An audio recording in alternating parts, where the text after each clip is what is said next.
अस्सलाम वालेकुम, मेरा नाम आफ्ताब रऊफ़ है। कम्युनिकेशन मिडिल क्लास को हम डिस्कस करने जा रहे हैं। इसमें कुछ बैरियर्स होते हैं और उसके फिर कुछ सॉल्यूशन साथ साथ मैं डिस्कस करूँगा और मेरी कोशिश होगी कि मैं इस टॉपिक को जस्टिफाई कर सकूँ। फर्स्ट जो इसमें बैरियर है वो लैंग्वेज बैरियर होता है। लैंग्वेज बैरियर को हम इस तरह समझ सकते हैं कि किसी भी इलाके में अगर हम जाते हैं तो वहाँ के लोगों का रहन सहन, उनकी बातचीत करने का अंदाज़, ये लैंग्वेज कहलाता है। जब हम उनसे कम्युनिकेट करते हैं या वो हमसे कम्युनिकेट करते हैं तो हमारी कोशिश होती है कि वो हमारी ज़ुबान में बात करें और जो वहाँ के रहने वाले लोग होते हैं उनकी कोशिश होती है कि उनकी ज़ुबान में बात की जाए। तो ये जो ज़ुबान का डिफरेंस है ये लोग पसंद करते हैं कि जिस ज़ुबान में उनको महारत हासिल है लोग वो ज़ुबान बोलना पसंद करते हैं, उसके ऊपर डोमिनेंट रहकर बात करना पसंद करते हैं। ऑब्वियस ही बात है, अगर एक ज़ुबान मुझे नहीं आती है तो मैं उसको डिस्कस नहीं करूँगा। मुझे जिस ज़ुबान में महारत हासिल है मैं उसी में बात करना पसंद करूँगा।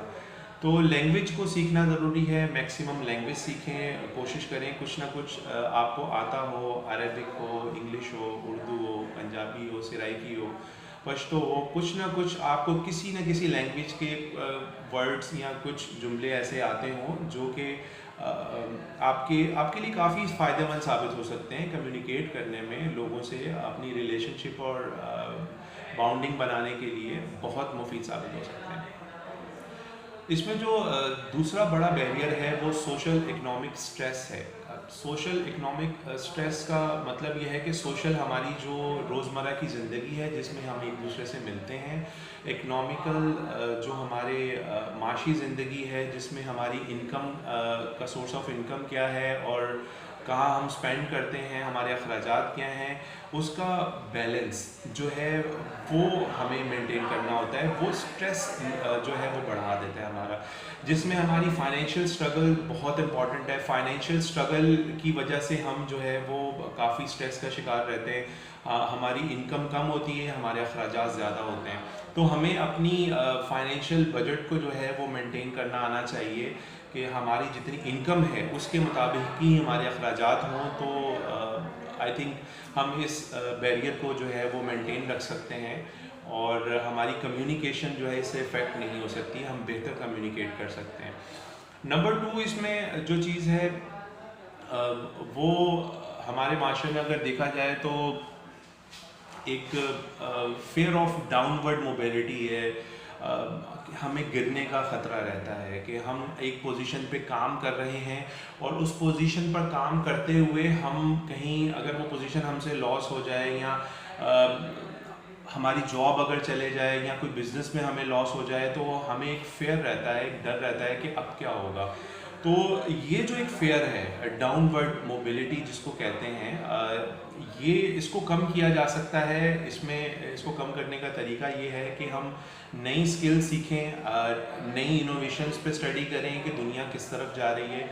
अगर जैसे नोकिया की मिसाल लेते हैं तो नोकिया ने जो है वो कुछ भी, उसके सीईओ ने जब आखिरी मीटिंग की तो उसमें उसने कहा कि हमने कुछ भी गलत नहीं किया। वो रो रहा था कि फिर भी जो है हम जो है मार्केट लीड नहीं कर सके। तो अगर देखा जाए तो मोबाइल इंट्रोड्यूस नोकिया ने करवाया, if I am not wrong. तो उसके बाद जो दूसरे मार्केट लीडर आए तो उन्होंने मार्केट को जो है कैप्चर कर लिया। तो इनोवेशन जो है वो एंड्रॉयड के ऊपर नहीं आए और लेट आए, तो जिस तरह से आए फिर वो कैप्चर नहीं कर सके मार्केट को। तो इनोवेशन बहुत ज़रूरी है। जैसे कोडिक की मिसाल ले लेते हैं कि कुछ साल पहले तक, 15-20 साल पहले चले जाएं तो कोडिक जो है वो एक पिक्चर पेपर की सूरत में हमने देखा होगा कि हमारे पास रील्स हम डलवाते थे और कैमरास चलते थे। अब वो ज़माना नहीं है, अब डिजिटल का ज़माना है। तो कोडिक में तकरीबन 1,45,000 के करीब लोग काम करते थे और वो सब अपने काम में बहुत ही परफेक्ट थे, लेकिन फिर भी वो जो है वो कम्युनिकेट नहीं कर पाए, अपनी स्किल्स को ट्रांसलेट नहीं कर पाए, अपग्रेड नहीं किया अपने आप को और मार्केट से वो पूरी जो लॉट थी कोडिक की वो आउट हो गई। तो अपने आप को अपडेट करना बहुत ज़रूरी है। इससे हम अपने फेयर ऑफ डाउनवर्ड मोबिलिटी को कम कर सकते हैं। वर्क प्रेशर आ जाता है इसमें, जो हमारा सोशल इकोनॉमिक स्ट्रेस है इसमें वर्क प्रेशर हमारे ऊपर होता है। हम professional life is totally different with आपकी जो सोशल लाइफ, पर्सनल लाइफ होती है। तो प्रोफेशनल लाइफ में वर्क प्रेशर डिफरेंट होता है, उसमें आपको अपने आप को पॉजिटिव रखना और पॉजिटिव एटीट्यूड के साथ काम करना, बिहेवियर के साथ चलते रहना, अच्छे बिहेवियर के साथ, ये एक मुश्किल काम है और डेली बेसिस के ऊपर अगर किया जाए तो ये एक प्रैक्टिस बन जाती है। और अपने आप को मोटिवेट रखना, इसका एक सिंपल ही फॉर्मूला है, ये मैथ्स की तरह है। आप डेली कुछ अच्छा सुनते रहें, कुछ अच्छा देखते रहें, तो ऑब्वियस ही बात है एक टाइम ऐसा आता है कि आप अच्छा बोलना शुरू हो जाते हैं। अच्छा जी, फिर ये क्या होता है कि ये जो तीन चीज़ें हैं, हमारी जो फाइनेंशियल स्ट्रगल है, वर्क प्रेशर है, और नंबर 3 पे हमें जो फियर ऑफ डाउनवर्ड मोबिलिटी रहती है, ये कहीं ना कहीं जाके जो है वो स्ट्रेस और एंजाइटी क्रिएट करती है, जो हमारी मेंटल हेल्थ पे बहुत बुरी तरह इम्पैक्ट करती है, और हम एक चीज़ में महारत रखते हुए भी अच्छे तरीके से कम्युनिकेट नहीं कर पाते। फिर तीसरे नंबर पे जो बैरियर है वो टाइम मैनेजमेंट है। टाइम मैनेजमेंट में आपकी कमिटमेंट्स आ जाती हैं, आपकी वर्क कमिटमेंट्स अलग हैं, आपकी फैमिली कमिटमेंट्स अलग हैं, रिस्पॉन्सिबिलिटीज़ हैं, आपने फैमिली को भी टाइम देना है, आपने अपनी स्लीप, डाइट और फ्रेंड्स सबको मतलब एक बैलेंस में रख के चलना है। तो आपकी शेड्यूलिंग इतनी टफ होती है कि आप मतलब वर्क और जो आपकी लाइफ है वो बैलेंस रहे, और किस तरह से आपने उसको बैलेंस रखना है, दिस इज़ वेरी चैलेंजिंग। और इन तमाम प्रोसेस के अंदर आपने कम्युनिकेट किस तरह करना है, ये बहुत मेन फैक्टर है। और कम्युनिकेशन एक हैबिट है, जहाँ तक मैंने स्टडी किया या मेरा छोटा सा एक तजर्बा है वो ये कहता है कि कम्युनिकेशन एक हैबिट है। आप इसमें कभी भी परफेक्ट नहीं हो सकते, आप सीखते रहते हैं, आप लोगों से सीखते हैं, कुछ आप उनको सिखा देते हैं, कुछ आप उनसे सीख लेते हैं। तो टाइम मैनेजमेंट जो है वो एक बहुत बड़ा आर्ट है। जिसने टाइम अपना मैनेज कर लिया वो बहुत बेहतर तरीके से कम्युनिकेट कर सकता है और अपने लाइफ के गोल्स जो है वो अचीव कर सकता है। अच्छा, फेयर ऑफ वनरेबिलिटी, इसमें जो नेक्स्ट पॉइंट है वो फेयर ऑफ वनरेबिलिटी है। मतलब कहने का ये है कि हम अपनी ज़िंदगी में जो हमारे साथ हुआ है वो हम बताने से डरते हैं कि हमसे कोई गलत बात ना मुंह से निकल जाए, या हमारा कोई छोटा सा एक्ट जो है किसी को बुरा ना लग जाए, तो वो हमें बहुत ज़्यादा वनरेबल बना देता है, बड़ा अजीब सा हम रिएक्ट कर जाते हैं बहुत सारी सिचुएशंस के अंदर। तो वो जो हमारा फेयर है, हमें एक अपने फेयर के ऊपर भी काम करने की ज़रूरत है कि किस तरह से हम अपने फेयर को ओवरकम कर सकते हैं। अच्छी बात सुनकर, अच्छी बात देखकर, उसको प्रैक्टिस करके हम अपने फेयर को कम कर सकते हैं।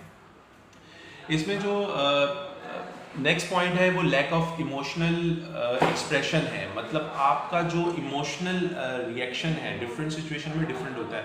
समटाइम ऐसा होता है कि हम प्रोफेशनल लाइफ में एक मीटिंग में होते हैं और हम अपने फेशियल एक्सप्रेशन से जो है वो बता रहे होते हैं कि आप एग्री करते हैं या नहीं करते, बिकॉज कि हमारे वर्ड्स नहीं बोल रहे होते हैं, हमारे अल्फाज नहीं बोलते, हमारा चेहरा बोलता है। इसी तरह हमारी अगर पर्सनल लाइफ में आ जाएं, तो अगर हम एक फैमिली गैदरिंग में बैठे हुए हैं, किसी ने कोई ओपिनियन कर दिया, अगर हम उससे डिसएग्री करते हैं या हमें पसंद नहीं आया, तो हमारे फेशियल एक्सप्रेशन जो है वो बैलेंस नहीं होते हैं, अनबैलेंस होते हैं। तो वो ये पूरी स्टोरी बता देते हैं कि आप किस तरह से इमोशनली जो है वो रिएक्ट कर रहे हैं चीज़ों के बारे में और लोगों के बारे में।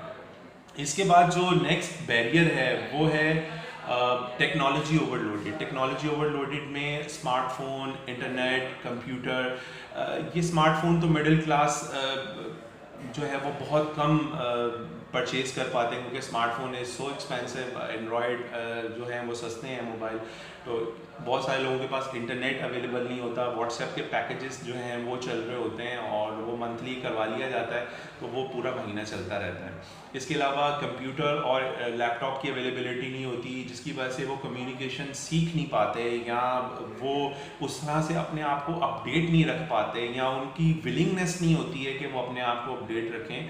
तो ये एक बहुत बड़ा बैरियर है। और टेक्नोलॉजी इतनी ज़्यादा आ गई है कि हमें ये समझ नहीं आ रहा कि हमने कौन सा मोबाइल और कौन सी टेक्नोलॉजी को पिक करना है और किसको स्किप करना है। तो ये भी एक बहुत बड़ा बैरियर है, इसको भी समझने की ज़रूरत है और इस पर भी काम करने की ज़रूरत है। नेक्स्ट जो हमारा बैरियर है, अगर कम्युनिकेशन मिडिल क्लास की हम बात करते हैं, उसमें इंफॉर्मेशन ओवरलोडेड है। इंफॉर्मेशन का मतलब ये है कि मिडिल क्लास तबका ज़्यादातर टीवी और सोशल मीडिया को फॉलो करता है, और जो चीज़ टीवी पे चल रही होती है या सोशल मीडिया टिकटॉक फेसबुक और इंस्टाग्राम के ऊपर चल रही होती है, तो वो हमारी फीलिंग्स, हमें ऐसा लगता है, हम एक वीडियो को देखते हैं, इवन कि मैं अपने कुलीग के साथ काफ़ी टाइम पहले की बात है, वो मेरे साथ बैठ के टिकटॉक देख रहा था, तो मैंने उसको कहा कि आप ये क्या देख रहे हैं? कह रहे यार ये बहुत अच्छा सॉन्ग लग रहा है और ये मुझे ऐसा लग रहा है कि ये मज़ा आ गया मतलब सुन के। मैंने कहा आपको क्यों इतना मज़ा आया ये सुन के? तो कहने लगा कि ये मुझे ऐसा लगता है कि मेरी लाइफ से रिलेटेड है।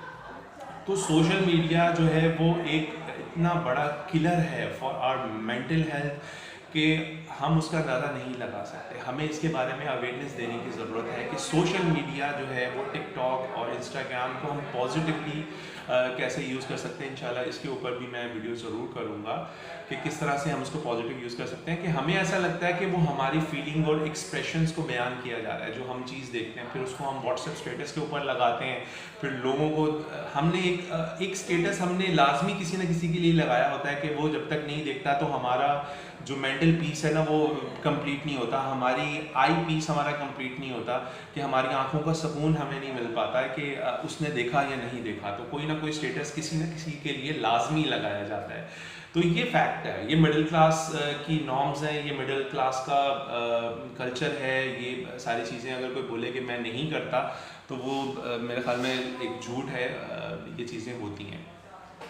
अच्छा देखें, इसमें जो नेक्स्ट एक हमारे पास बैरियर है वो एक फेयर ऑफ कॉन्फ्लिक्ट होता है। हमें फेयर ऑफ कॉन्फ्लिक्ट ये इसको समझने की ज़रूरत है कि हम किसी से किसी टॉपिक पे अगर बात करते हैं, किसी इशू पे बात करते हैं ना, तो वो हमें डर लगता है कि कहीं ये हमसे मसलक की बुनियाद पे या अगेंस्ट द ओपिनियन की बुनियाद पे हमसे जो है इख्तिलाफ ना कर ले। तो हमें ये एक फेयर रहता है कि कहीं मेरी इसकी बाउंडिंग ख़राब ना हो जाए, मेरा इसका रिलेशनशिप ख़राब ना हो जाए, जो इतनी पुरानी बात है वो ख़राब ना हो जाए। तो हमें एक फेयर रहता है कॉन्फ्लिक्ट का, कि हमारा किसी बात पे झगड़ा ना हो जाए, कि मेरी इन्फॉर्मेशन डिफरेंट है, उनकी इन्फॉर्मेशन डिफरेंट है। तो ये भी एक कम्युनिकेशन बहुत इंपॉर्टेंट है कि हमने किस तरह से अपने कॉन्फ्लिक्ट को मैनेज करना है, तो उसको किस तरह से स्किप करना है उस कन्वर्सेशन को। नेक्स्ट जो बैरियर है वो चेंजिंग वैल्यूज़ और जो ओवरऑल वर्ल्ड इन्वायरमेंट है उसका है, कि हमारी जो वैल्यूज़ हैं और जो प्रायोरिटीज़ हैं वो इम्पॉर्टेंट हैं। अगर हम इसको इस तरह से डिस्क्राइब करें कि चेंजिंग वैल्यूज़ एंड प्रायोरिटीज़, हमारी जो वैल्यूज़ हैं और जो प्रायोरिटीज़ हैं वो चेंज हो रही हैं। तो जैसे पूरी दुनिया का इन्वायरमेंट चेंज हो रहा है, तो हम वक्त के साथ अपनी प्रायोरिटीज़ और वैल्यूज़ को चेंज करते हैं कि हम ये काम अब कर रहे हैं तो नेक्स्ट कुछ सालों के बाद हो सकता है कि वो काम ना कर रहे हो। तो अब जो लास्ट पॉइंट मैं उस पर डिस्कस करूँगा, make opinion for other people, कि आप लोगों के बारे में जब राय कायम करते हैं ना, तो हमें ऐसा हमारी एक ऐसी हैबिट बन चुकी है बीइंग अ सोसाइटी कि हम किसी दूसरे के वर्ड ऑफ माउथ पे जो है एक ओपिनियन बना लेते हैं। मेरा अपना ये मानना है कि मेरे जो 20 सेंट हैं वो ये हैं कि आप जब तक एक बंदे के साथ काम ना करें, आइदर इट्स अ मेल और फीमेल, आप जब तक उसके साथ काम ना करें, कम्युनिकेट ना करें, आप उसके बारे में राय कायम मत करें। क्योंकि लोगों का जो फीडबैक होता है वो उनका अपना एक्सप्रेशन है, वो इमोशनल एक्सप्रेशन है, जो कि हो सकता है कि वो किसी ग्रिज या किसी नेगेटिव इमोशन की वजह से बना हो, और वो पर्सनैलिटी कॉन्फ्लिक्ट भी हो सकता है। वो